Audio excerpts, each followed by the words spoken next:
There we go.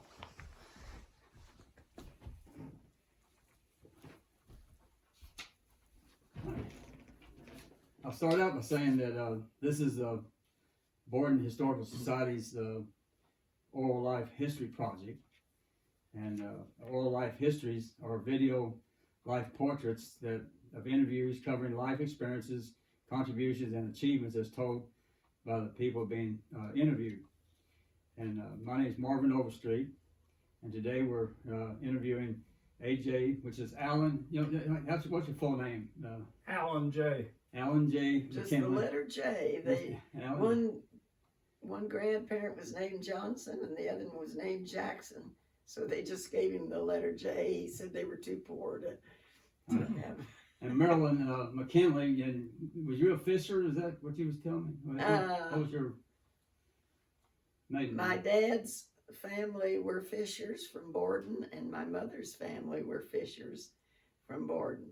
Okay. And they were distantly related. Is that right? Wow. Uh-huh. And today's date is the 16th of October, 2023. And as you can see, we have AJ's birthday card from the senior citizens the other day. Everybody signed it. That's good. That's history. And we thank y'all for letting me. I videoed some down there the other day, but in my way of videoing, I tell you what I did. As I was walking up there, I had my finger over I had my finger over the camera, and I said, "Well, I'm going to have to learn how to video if I'm going to keep this stuff up." And but anyway, I did get you part of it. Anyway, I moved my finger. I didn't realize it. But today we want to we're doing this interview, and as I walked in the house while I go the garage, I saw it on your door that you had the McKinley's. And how long have y'all lived here in this house here? We moved here in 69. 1969. Okay. Yeah. We built the house. I drew up the plans, and Melvin Jacoby was a builder supplier, and he helped me all through the building process. Wow. So it was 54 years ago. That was 54 years ago. Yeah. 54 years. Huh? And well, as I told you a while ago, we have a list. I probably better get back to my list. And we'll start with your birth and early years. You can both share your birth and where you was born and your early years here in Borden or the Borden Valley or wherever you was born in. And what were the other things you're going to try to hit today? Your school days in the occupation, which we know what that was. The occupation and life experiences, and then your hobbies and interests and areas of interest, and then your contributions and achievements and anything, and then your retirement years, what you want to say, and anything else that you want to share with people. It's your history, So we'll begin though with your birth and early days. Well, now you do most of the talking because they're going to be more interested in what you have to say than what I have to say. So Go ahead, AJ. AJ, go first then. Okay, AJ. All right, I was born. You're not recording now? Yeah, we're recording. Yeah. Oh my goodness. We're good. We're good. Yeah. Yeah, go ahead. Talk. Yeah, go I ahead. was AJ. born October 11th, 1931, in Borden. In fact, the house still stands. It's about a half a block away from what's currently the funeral home. I grew up in Borden, went to school in Borden, graduated from Borden High School, 1949, which is 74 years ago. I went to Hanover College, got a degree there in business. Then Marilyn and I were married December 22nd, 1951. I worked in industry, 2 years for Firestone, 7 years for Reynolds Metals, and then Marilyn was going to teach, and I decided that that would be a good profession for me. So I had to go back and get a bunch of education courses through IUS, and you couldn't get a degree here then, we had to spend 2 summers in Bloomington going to school, and we both, Marilyn graduated from University of Louisville, and we got our master's, both of us, from IU Bloomington, and began our teaching career. All right, Merrill? Okay, I was born in 1933 in Homestead, Florida, which is about as far south on the mainland in Florida as you can get. It's right next to the Everglades, which is now an Everglades National Park, but at that time it was just wilderness. And I was fortunate that my dad never had to pay rent. He was the principal of the high school there, and we lived in a dormitory that was provided for the school system because there was no available place for teachers to live, to readily rent or buy. And so we lived in a big teacherage along with some other teachers at various times, and that was a great experience. And then my dad became principal of the Miami Beach High School over on the beach off of Miami. Miami at that time was a rather small town. Miami Beach was highly developed and very expensive, so they provided the principal with a home to live in because they wanted us to live on the beach. So I graduated from high school there. But my grandparents on both sides were from this area. One set of grandparents were the funeral directors here in Borden. In fact, that was the 3rd generation down of funeral directors. So I would come up here in the summer and be with them, and met AJ, and he asked me at church one day if I'd like to go to the movies, and I said yes. So we went to see The Fuller Brush Man with Red Skelton on August the 1st, 1948, and went together until I had to go back down to Florida. I was 15 and he was 16, and we kept up a letter writing romance for 3 years, and I went to the University of Florida for a year, and then we decided that we would get married, and so I worked at the Jefferson Proving Ground near Madison. This was back during the Korean War, and we tested ammunition for the government, and I worked there for a year and a half while AJ finished college.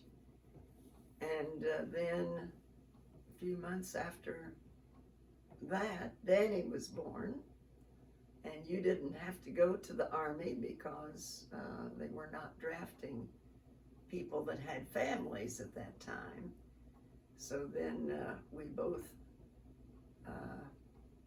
worked, but then I finally decided to be a teacher too, like my dad and his uncles and my brother and sister, so it was kind of in the family. And it's been a good life. It's been a wonderful life. We've enjoyed Borden very much, and it's just the best little town that I can imagine living in. I know, AJ, up till recently, you always had one of the better gardens in the community. Is it your hobby? Was it just a hobby for you over the years, or just a way of supplying? I loved raising vegetables, and I had about, I don't know, 29, 30 families that I gave produce to during the summer, and I enjoyed giving it as much as they enjoyed receiving it. We had corn and tomatoes and cucumbers and sweet potatoes and green beans and onions and about everything else you can imagine. So it was a great hobby. It really broke my heart when I had to give it up 2 years ago. So But you did dig sweet potatoes on your 90th birthday. Yes, Did you on really? my 90th birthday, I dug about 2 bushels of sweet potatoes. That's good. And then I made the mistake of reaching 91. And when I got to be 91, things started to change health-wise. So that's where we are today. Yeah. I've gone through the 91 and now starting the 92. Hopefully it'll be better. Well, we want. If not, I've had the best 90 years that anybody's ever had. 90 years were great, and I was pretty physically fit at 90 to dig sweet potatoes. And then about 6 months later, I cooked fish for the Lions Club at Strawberry Festival Yes, you did. for about 6 hours by myself over a 350-degree stove. Got along fine, but Father Time, after a while, catches up with you, as he did me. I know Maryland this past year. I saw Maryland down at the Strawberry Festival, and you was stemming strawberries, and so For 6 hours the past 2 years. Wow. So that's good. That's quite an accomplishment, really. You know, you think about I would never ask Marilyn her age, but I got it on her. She told me that 1933, right? 90. Yeah, I know. I would never ask a lady. I really, the last time I was here, when I sat down here and talked to you, you opened up some things to me that about Borden and about the church, the Union Church, and I know it's a great history, and I think it would be amiss if we didn't ask you a little bit about those things, because I mean the church has been a big part of your life in Borden. It seems that AJ taught Sunday school. He taught Sunday school for 40 years, didn't he? 40 years. The 40 adult years. Sunday school. That was the Union's church, and then later on at the community church was my 40 years. Wow. My father, Ray, had taught that class probably 40 years prior to my teaching it. So it was sort of a inherited thing, I guess. And it wasn't really a question and answer type teaching. It basically was a sermon over the scripture portion that we had in a little booklet that came out quarterly that we enjoyed. So it worked out fine. Well, when you was at the Union Church, did you teach Sunday school for both congregations, or? Yeah, we just, yeah. When we were Christian and Methodist together, we just had one Sunday school. Okay. So, and those in my class were members of the Christian church and the Methodist church, both. Yes. And then you give me some material that when I went home and looked through the book, I read the little red book that you gave me of the first 100 years of Wood Township, and John L. Gibson. And is Gibson Hollow, is that part of his? Oh, yeah. That's it. And I felt it might be. I saw Gibson Hollow Road, and I said, this has got to be John L. Gibson's home place or something, down here. In fact, he was your last. He was my 5th grade Your teacher. 5th grade teacher. That was his last year. I guess he figured if he could get by me, he was ready to quit.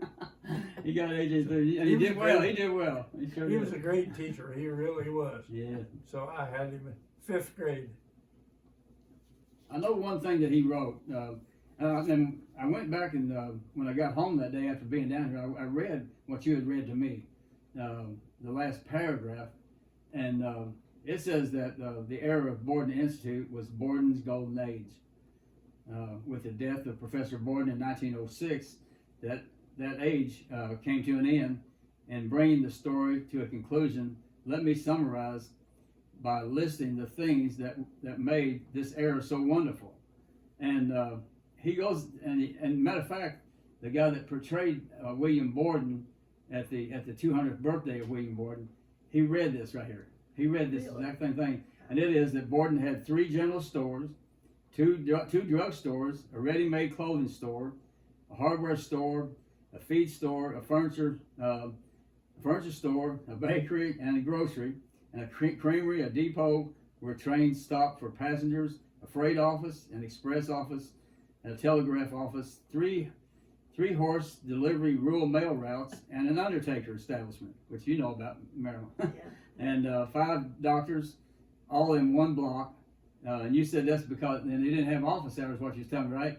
Oh no, you just came. You just came. And that's 2 blacksmith shops, 2 barber shops, a millinery shop, a shoe repair shop, a dormitory, 2 hotels, 2 livery stables, a tannery, a 2-room grade school, a college, a pumping station, a town water system, a reservoir, an electric light plant, a museum, a greenhouse, a tall windmill, 2 high water tanks, a flour mill, 4 sawmills, 2 box factories, a weekly newspaper, and 2 telephone exchanges with local lines running out into the country. A railroad section house, I don't know what that is, but a railroad section house, a bank, 3 churches, 2 saloons, and a blind tiger. Now, then the next line he says, and this is what I wanted to ask you about the churches, because it was here. He said the churches are still there. All the rest, as I remember them, are passed away. They're gone. And so the churches that he's talking about, one of them would have to be the Union Church. And so in the last paragraph that he has in here, this is one reason that when the Historical Society asked me to help them to do this, I'm no expert by no means. You can tell the way I put things up today, you know. I'm not an expert, but I just do my best. But here's what John L. Gibson said. He said, I have written this story in order to preserve the posterity, the early history and traditions of our community. I have now brought my story down to the year 1907, when Wood Township was 100 years old. If a further history of our town and township is desired, someone else may take it on from there. So thanks for reading, and he says goodbye. And so, you know, I'm thankful that he wrote this, you know, because it's something that you received it and you passed it on to me, and I'm really thankful for that. Somebody up here the other day at the Senior Citizens told me I need to go talk to Patricia Kaufman. Do you know Patricia Kaufman? Oh yeah. Yeah, Paul's widow. Yeah. Paul Kaufman's widow. Okay. Mm-hmm. Oh yeah. And she's in Georgetown now in a like a assisted living or nursing facility. Yeah. And tomorrow afternoon I'm going to go and visit with her. So Yeah, we had her children in school. is that right? Wow. Yeah, all 3 of them. Yeah. So tomorrow we'll be doing that. Yeah, speaking of the doctors, I said you could go to the doctor at any time. They would also make house calls. Oh, wow. I mean, Dr. Stalker came down and gave my grandfather shots of morphine. He had shingles, really, really bad. And he'd come every day and give him a shot of morphine so he could sleep at night. And finally said, okay, bud, you've had enough. Oh. So that was the end of the morphine. Oh, right. Yeah. So, is there anything else you'd like to add about anything we talked about? Well, we've had a very blessed life.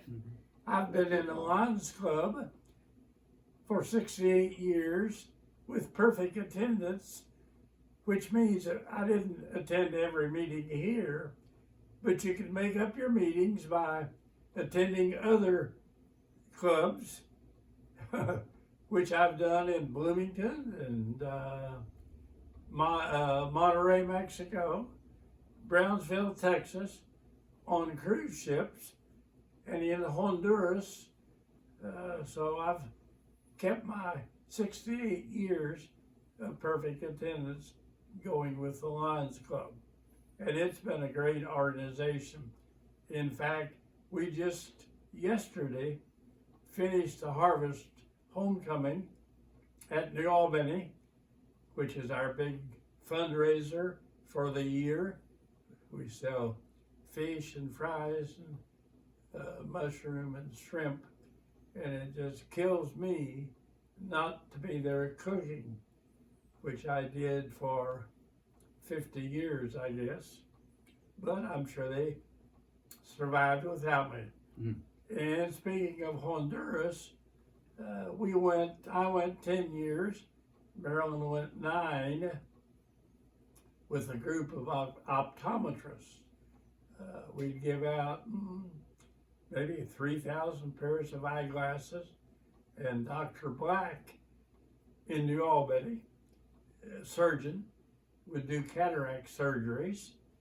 So that was a great experience that we had there. Because AJ spoke Spanish, he was very important to that group because he could interpret for the doctors. There were probably 9 or 10 eye doctors who would go down and examine the people's eyes, and then people like us would sort out the glasses and put them on the people and so on. That's great. I know. And everybody paid their own way. Yeah, AJ was you was a Spanish teacher up here, right? Yeah. Yeah, Spanish. Taught Spanish. I taught one college-bound senior English class, and we took students into Mexico 4 different times during spring break.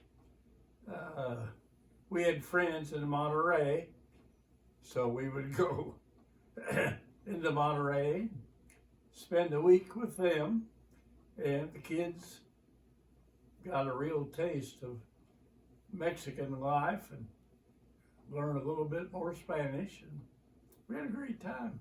That's great. Great experience.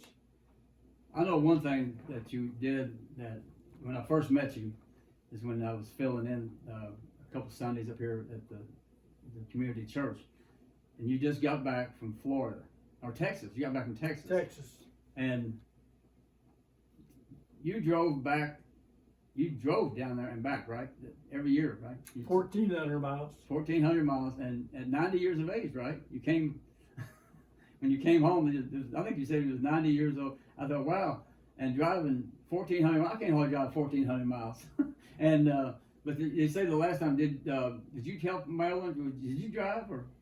No, but he drove. Gosh, you drove all the way through Texas and part of that first day because there was so much road work. Mm-hmm. And I would say, do you want me to drive? And he'd say, well, not really. You know, it's pretty tough. Yeah. So we were way up in, I don't know, we must have driven probably 12 or 14 hours that first day.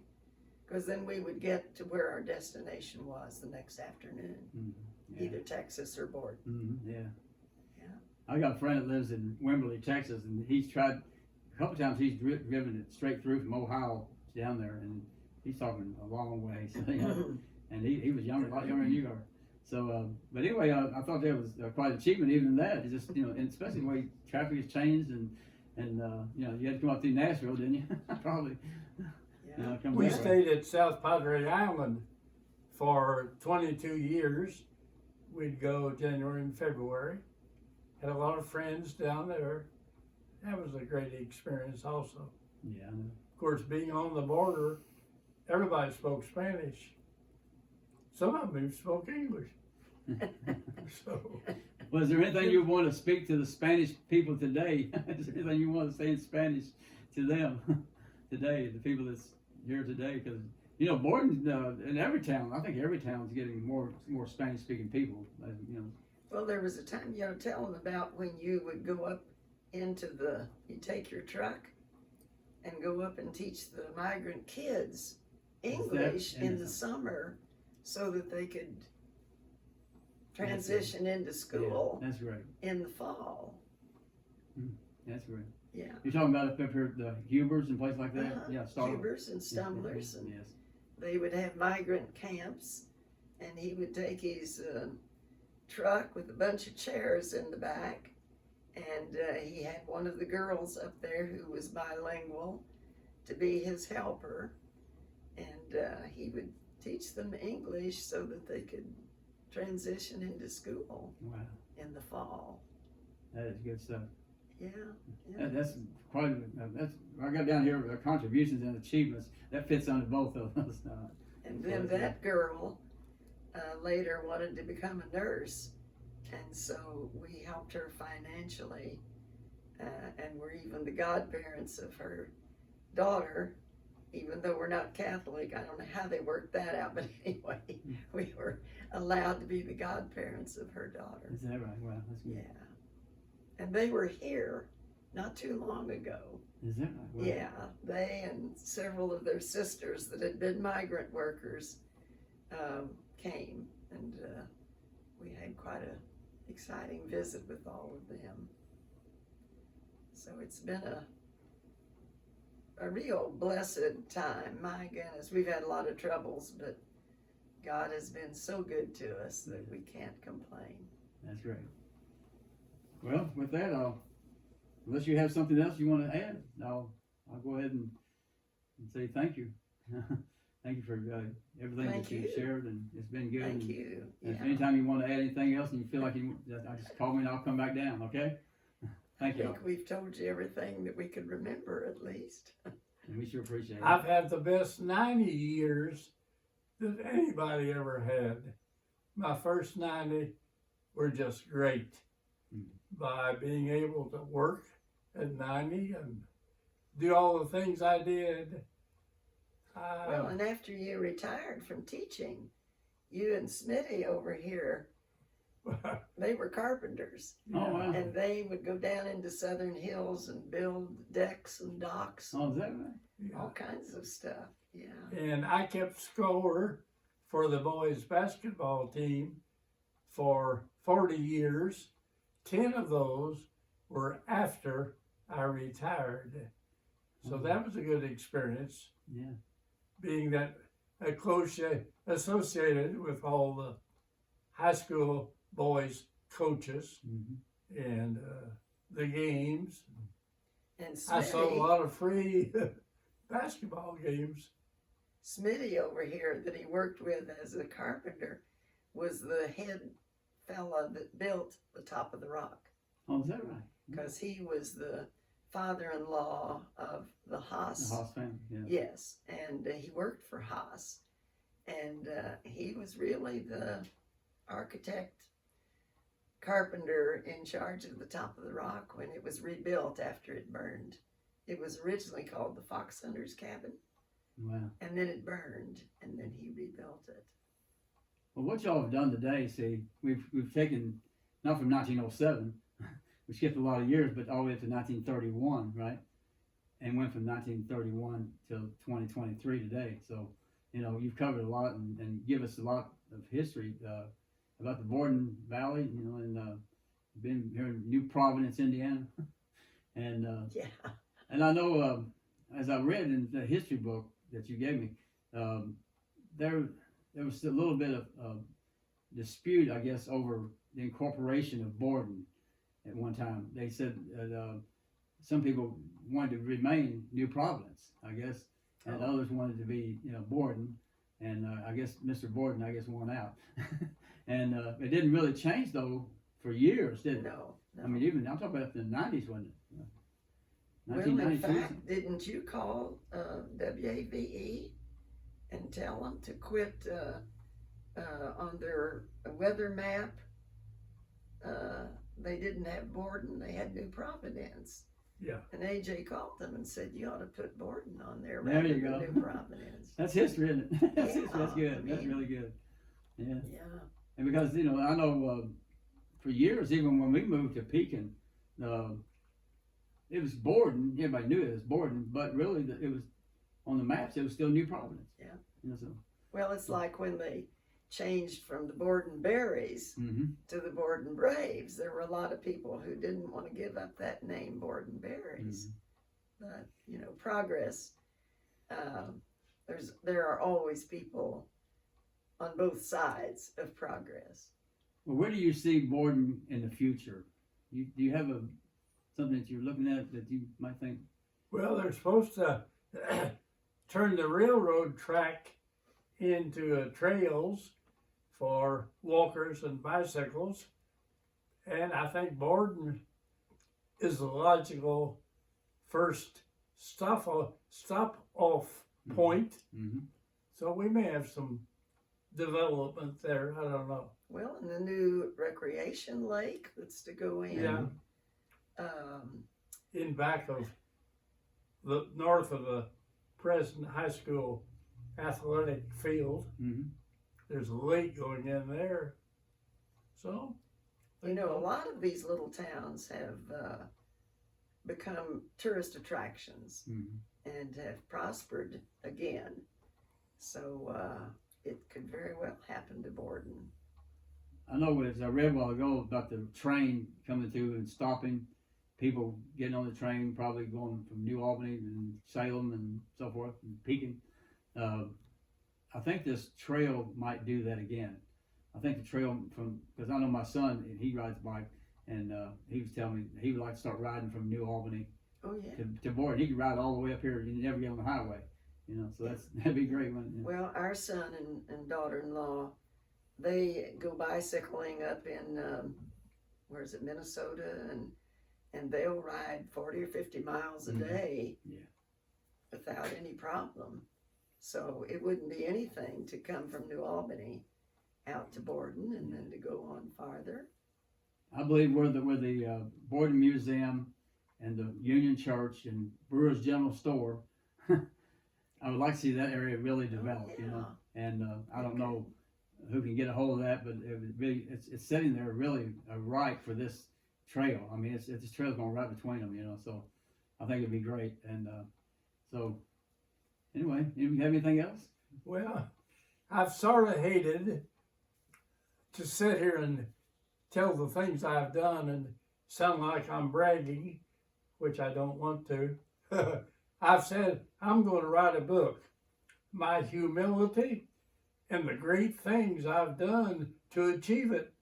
Yeah, you go. And that's, but it's you've lived that life, though, really. I mean, it's and I'll tell you, when I first met you at church, I met you at church over here, and I asked you to read. I didn't know A.J. McKinley, Marilyn McKinley. I didn't know you. When A.J. began to read, I thought, this man had to be a teacher. And then sure enough, somebody said, yeah, he was a teacher. And Dan, I think Dan Hill was saying that he went up here to school and things, and different people have told me down through the years, AJ was my teacher, Marilyn was my teacher, and things. So that reminds me, we have both preached a small number of funerals, and one of them for Sheila Danner, she said, I want you to preach my funeral. And so we had a preacher there, but I gave the eulogy, and the grandchild said, you must have been a teacher. Yeah. I don't know it shows. what made her say that, but anyway, yeah. And the way that you tell me about history, it's detailed history. I like that. That's really what we need. That's one reason I really, when they asked me to do this, I couldn't say no because I'd already. We appreciate you doing this kind of thing because you didn't even something grow that up I in feel Borden. So really something I feel like that it's going to help the future generations, Yeah. And if we can do it and transpose this from the camera to the some other way of putting it on a video in the Borden Museum, that's what they're planning on doing, and that'd be a good thing. When people visit the Borden Museum, they'll see AJ and Marilyn McKinley up there, and share it in your own words. That's what I say. It's the oral life history is a video life portrait. Really, is what it is. You're sitting here, you're giving us a portrait of your life and everything that you've achieved, and I believe in a very humble way, AJ, very humble, because I've never sensed any arrogance or anything at all. It's always been that you're such a servant. I didn't know about the going up to Starlight and teaching these things that's really serving, and you've been servants in this community. And one lady at the Historical Society, when I started asking about the Union Church, she said, you need to go see AJ and Marilyn McKinley. And I said, you're right. I said, I've already talked to them a little bit at that time. I'd already talked to you at church about things, and you told me downstairs we was having breakfast, I believe it was, or we was having a meal downstairs in the church. And I remember you just telling me about 40 years of. I said, wow, 40 years of teaching the Sunday school class, and that's an achievement in itself. And to be a part of a church. And I got a lady down the road here, Beulah down here. Yeah, Beulah down here. Yeah, she bowling, right? So, yeah, she told me. She said, I don't have anything to say. And I said, well, tell me about your life. And, I said, I haven't interviewed her yet, but because I was doing some work for her. And she said, well, I've been part of the Daisy Hill Methodist Church for 80 years. I said, and you don't have anything. I said, you got a lot to say. So when I told her I'm going to go visit her too. And she's in her 80s. I don't know exactly her age, but I know she's above 80 because her brother, Eldon, I think Eldon's her brother, and he's 80, and I think she's older than him. So I told her, I said, I'll come down and just sit down and talk to you, same way I'm talking to you, because she does have something to say, and has missed very few services in 80 years. She was a little baby when she went to church there in 80, went back went years ago, and now she's this age, and she's still going. She was, matter of fact, I preached there yesterday, and she was there yesterday. Is that right? She was there. Wow. And so, yeah. Anyway, so. Yeah, he's coached baseball. We both coached volleyball. Oh, wow. Been very active in all the sports and taped games for Bobby Knight at IU for years. And we used to have one of these great big satellite dishes. Oh, yeah. And it was before they had their own way of getting tapings of their opponents. Yeah. And so AJ would tape games for Bobby Knight of the opponents that he was going to be playing against. Wow. Did that for years, didn't you? Wow, this is good stuff, AJ. This is really great. Won 2 sectionals in volleyball before they had the what do you call it, the class. Everybody was thrown in together, all the big guns, and so we won 2 sectionals in volleyball. It's been a good life, very good life. That's really great. Just talking about the Harvest Homecoming, we was down there Saturday. Oh, were you? And I saw Les Wright. He was pulling the fish out. Good. Yeah, Les was there working. I saw him. Yeah, Les and I always cooked together for 50 years. Yeah. He had 2 funerals. Yes, he did. This past week to go to. I knew he had his brother. I didn't know about the other one. Yeah. Les had an aunt, Audrey Wright. Oh my goodness. Audrey was the power in Borden. She was about 6'2", I guess, and very extroverted. She was Les's aunt, and she was Doc Stalker's. Well, I don't think she had that education, but she was his nurse and about everything else. A wonderful, wonderful lady. Yeah, if you could interview Les sometime and find out about Audrey and all the things Audrey did, my goodness, she was an amazing lady. We'll definitely get to him. Yeah. Matter of fact, I talked to, on the way over here a while ago, I call him the mayor. I saw Jerry Callum, and I told him, I said, I'm going to go interview AJ and Marilyn McKinley. And I said, I heard his I think it's his niece that goes over to senior citizens. And she said, you need to go speak to my uncle, Jerry. And so I thought I'm going to sit down and talk to him at some point too, Yeah. And it's good just to get all these things. And you mentioned somebody in the last time I was here about the stove. This seems like a small thing, but it's huge, really, to me. A Mrs. Cook, is that who it was that kept the fire burning? And rang the church bell. Yeah, the church bell. She would ring the bell a half an hour before a service, and then when it was time for the service to start, she'd ring the bell Yeah. there at the Union Church. And what was her name? Maybelle Cook. Maybelle Cook. Okay, yeah, I've heard this. I've heard this. before. Yeah, she is the grandparents of Rudy. Rudy Cook. Yeah. Troy, who died.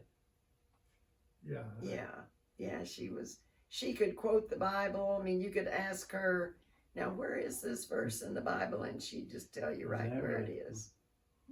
Maybelle Cook. I Yeah, remember oh that. my. Very, very intelligent lady. Yeah, I've heard people talk about it. You know, that Hmm. it's really good. Yeah. Well, are we done?